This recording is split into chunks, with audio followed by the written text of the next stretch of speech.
Great. It's good to see that film clip. That's wonderful. And were they dressed to the nines, or they were dressed as straight people, as working people? Yeah, yeah, I mean, working people, and I mean,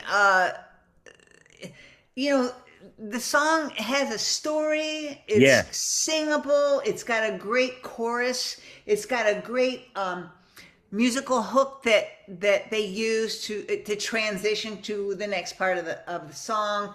Um, John Fogerty has an. I love hearing his voice. The quality of his voice. The yeah. sound is unique of his own, and the harmonies to that are great. And I feel like I can sing either the harmonies or I can go with singing with him.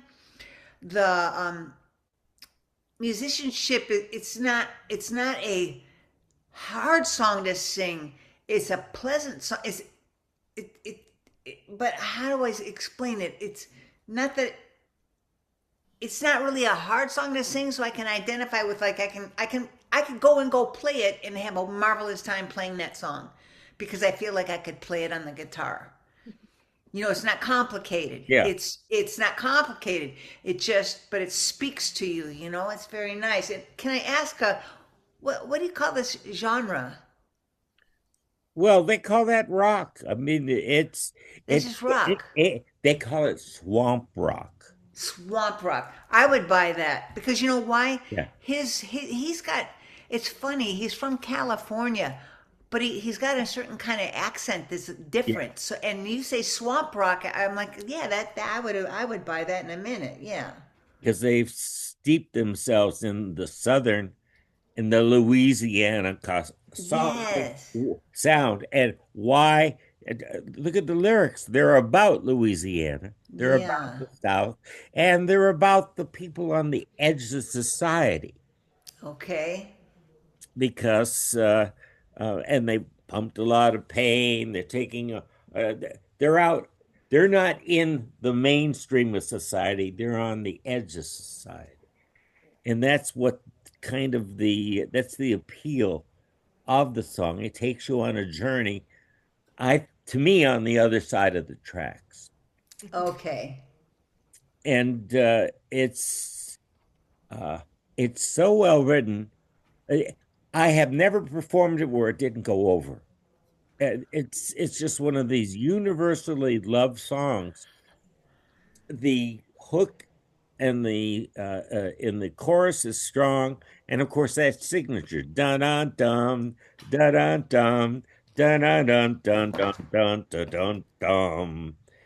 It is That's an important part of a hit song. I I think I had told you when I was being trained by people in the industry, they would point out how those uh, introductions, what they call a signature, uh, was such an important part of its radio playability. And of course, if you're a dance band or you're a rock band playing for dance, people, as soon as they hear that, I want to dance to this one, they go up on the dance floor. Yeah. Yeah. And it reminds me, because the Stones had that. Every one of their songs had that guitar riff that started the song. Yes.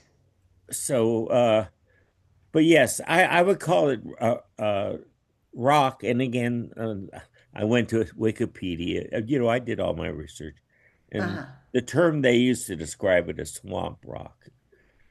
Uh, and some of his voice, it sounds like some of the blues, Mississippi Delta blues singers.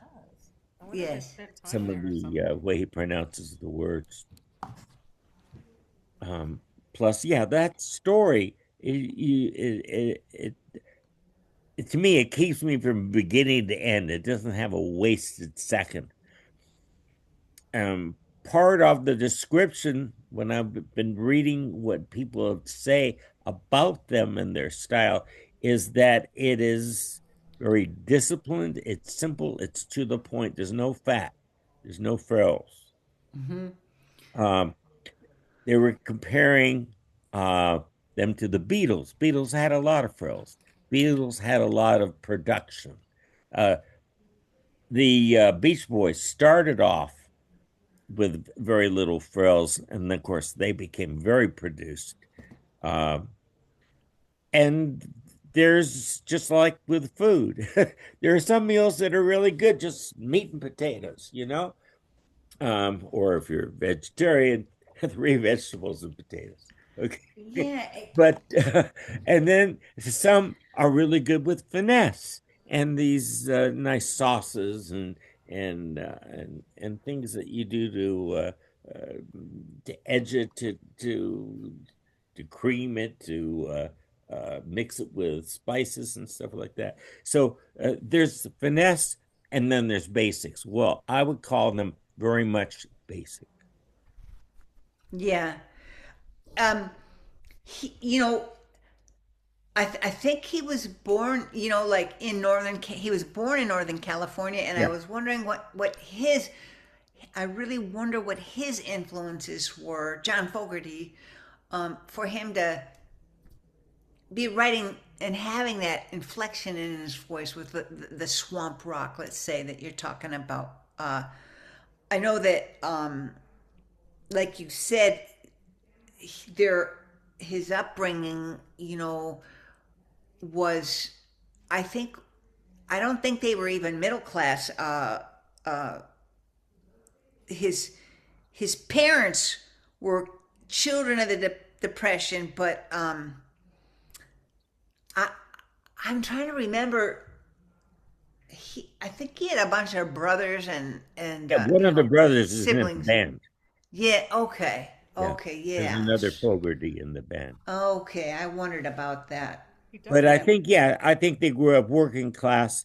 Now, it's the same thing like with the Stones. The Stones have a lot of that Mississippi blues singer inflection in the way they sing and the way they pronounce some of the words. Mm-hmm. Oh, well, look at with all probably in the 1800s, people didn't have phonographs. They didn't have recordings. So the only way they could be influenced was by live music. Well, think of all the people. I mean, look at Bob Dylan. He learned a lot from recordings of folk artists and country artists. Mm. And so I would say they got the majority of their style from listening to recordings. And there were a lot of, boy, I used to have, because I was such a blues fanatic, I must have had 30 blues albums, about half of them Mississippi and Chicago blues. Wow, that's nice. In fact, this is just a little aside. I was ready in 1970 at the tender age of uh, 23. I was ready to move to Chicago because my favorite piano player was Otis Spann, who played for Muddy Waters and Howlin' Wolf and Oh. on a lot of these blues recordings. And I was going to change my name to Otis Cohen. Well, my close name. And I can play. In fact, if you ever go to my YouTube channel, there's a song on there, um, and it's a blues song. And I have this really, really good black singer, um, and he sings it, and I play the piano, and I played it just like Otis Spann, and We need to do an episode of the '60s stuff, or about on you, David.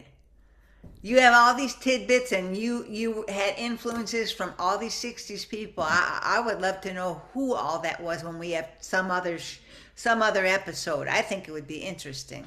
well, I did like what I'm mentioning. I steeped myself in recordings, even when I was a student at UCLA in the music department, I would go to the folk music department and I just listened to recordings day in and day out. Uh, It's okay. In fact, there was one time with my group, Cat Cohen and the Canary Sisters, uh, and they wanted us to do reggae. Well, I couldn't write reggae, so I had to just listen to reggae recordings over and over until finally I could hear it running through my brain. And then I Yeah. wrote us some reggae songs that were pretty. Wow. But that's, there's different types of learning. There's academic learning, there's learning from a teacher, and then there's just being self motivated and just listening. And so a lot of the 60s artists, that's what they did. They just, and of course, uh, like the Rolling Stones, well, they didn't just listen to recordings. They, they went to the clubs where their favorite blues singers were performing, got to Oh. know them as people, probably jammed with them. There's, Mm-hmm. there's no better way. Now with Creedence, of course, they became successful. Who knows what they did? But anyway, any other things about Proud Mary? Um, I First off, did John Fogerty, is he the main Yeah, songwriter of this yeah, band? the He main is. song. Yes, And then, okay, so they're hooked up with this record company, and then who it became a big hit for Tina Turner. Um, just know that every wedding I ever was a guest of and went to, the band, if there were a band, yeah. they all played Proud Mary. So my question is, what is it about this song that is the main thing that makes people want to hear that song? Uh, I think it's the hooks. I think it's the story. I think it's the construction of the song. Now, again, like today, you don't hear songs that stand out like that. Mm-mm. They're just not written that way. They're looped. They don't have that because you have a very strong verse, you have a very strong chorus that's different. You have a strong signature in between. And each of these sections are so contrasting that you don't for a second lose your interest in it. It keeps your full interest. Today's music, it keeps half an interest. It's almost ambient. It's written to be ambient, almost background. Yeah, and and on this song, okay, there's some songs you can hear, and this is one of them. You know what the song is after three chords. Yes. There's four chords. So he goes, bum bum bum. We know what the song is. Bum bum bum bum. Right. Yeah. And that's what's not. I don't hear a whole lot of that today. Yeah. It Because they takes you a go for little the while to get groove. into it. They go for the groove. They don't go for the riff. And the There riff you go. is Okay. and that's what I was schooled in. That's part of the construction and the duty of a pop songwriter is to write riffs, not just melody and lyric. Okay. Right. So okay, let's go to another one of their hit songs.